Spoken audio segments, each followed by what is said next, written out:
할렐루야. 6월 6일 금요일 아침을 여는 큐티입니다. 오늘 아침을 여는 큐티를 통해서 하나님 말씀 안에 승리하는 삶들을 살아가는 우리 더 세움교회 성도 여러분들이 되게 소망합니다.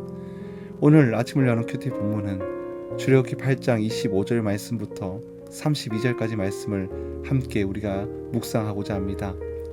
우리가 자주 드리는 기도 중 하나는 하나님의 뜻대로 살아가게 하여 주시옵소서라고 기도를 합니다. 그러나 실제의 삶을 들여다보면 하나님의 뜻이 너무나 추상적으로 느껴지거나 이해되지 않을 때가 참 많습니다. 스프로울 목사는 하나님의 뜻을 알 수 있을까라는 책에서 루터의 말을 인용하며 이렇게 말을 합니다. 우리는 그분이 이해 못할 뜻이 아니라 그분의 말씀으로 인도받아야 한다. 우리가 해야 할 일은 드러난 하나님의 말씀에 순종하는 겁니다. 그런데 말씀대로 산다라는 것이 말처럼 쉽지가 않습니다. 세상의 타협이 몰려들고 내 마음속에도 적당히 신앙생활을 하고 싶은 유혹이 고개를 듭니다. 오늘 본문은 바로 이런 현실 속에서 하나님의 기준대로 사는 삶이 무엇인지 선명하게 보여주고 있습니다. 파리 재앙 후 바로는 모세와 아론을 불러 타협을 시도합니다. 25절 말씀에 가서 이 땅에서 너희 하나님께 제사를 드리라. 그냥 여기서 예배를 드리면 안 되냐는 말입니다.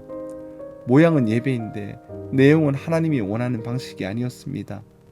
모세는 단호하게 말을 하죠. 그리하면 부당하다고. 모세는 하나님의 명령하신 대로 광야에서 사흘길 떨어진 곳에서 하나님의 방식대로 예배를 드려야 한다라고 말을 합니다. 절반의 순종은 결국 불순종인 것입니다. 그러자 바로는 두 번째 제안을 합니다. 멀리 가지 말고 적당히 하라고. 나를 위해 강구도 해달라고. 하나님께서 대한 이 예배도 순종도 적당하라는 타협이었습니다. 하지만 하나님께서는 절대 순종을 원하십니다. 하나님의 말씀이 가장 완전하고 최선이며 유일한 기준이기 때문입니다. 말씀대로 사는 것은 고집이 아니라 하나님께 드리는 경외의 표현입니다. 모세는 파리 때가 떠나가도 내일로 기도하겠다라고 합니다. 그리고 실제로 하나님은 하나도 남지 않을 정도로 응답하셨습니다. 그리고 언제나 응답한 것이 아니었습니다. 그러나 기도는 언제나 하나님 앞에 들려집니다.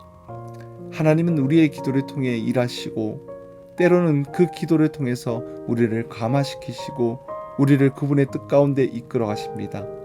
모세는 이제는 바로가 보내겠지라는 기대를 가졌을 겁니다. 하지만 결과는 아니었었죠. 그렇다고 모세의 기도가 실패를 한 것일까요? 아닙니다. 하나님의 시간에는 여전히 진행 중이며 기도는 그 시간을 준비하게 하는 은혜의 통로였습니다. 우리가 기도하는 이유는 기도 응답 자체의 목적을 두는 것이 아니라 그 기도를 통해서 하나님께 더 가까이 가기 위함입니다. 시편 145편 18절에 여호와께서는 진실하게 간구하는 모든 자에게 가까이 하시는도다라고 이야기를 합니다. 오늘 사랑하는 우리 성도 여러분, 말씀은 타협할 대상이 아니라 하나님의 기준은 곧 생명의 기준이라는 것을 기억하시길 바랍니다.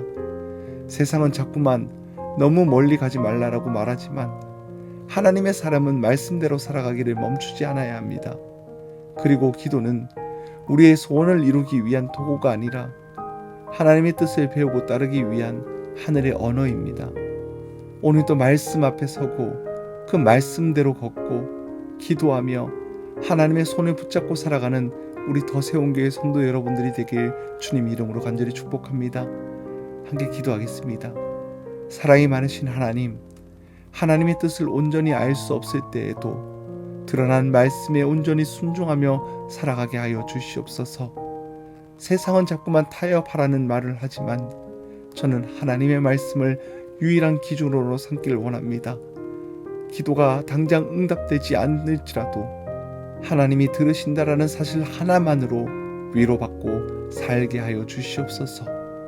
오늘 하루도 주님의 말씀을 붙잡고 그 뜻을 따르며 걸어가게 하여 주시옵소서.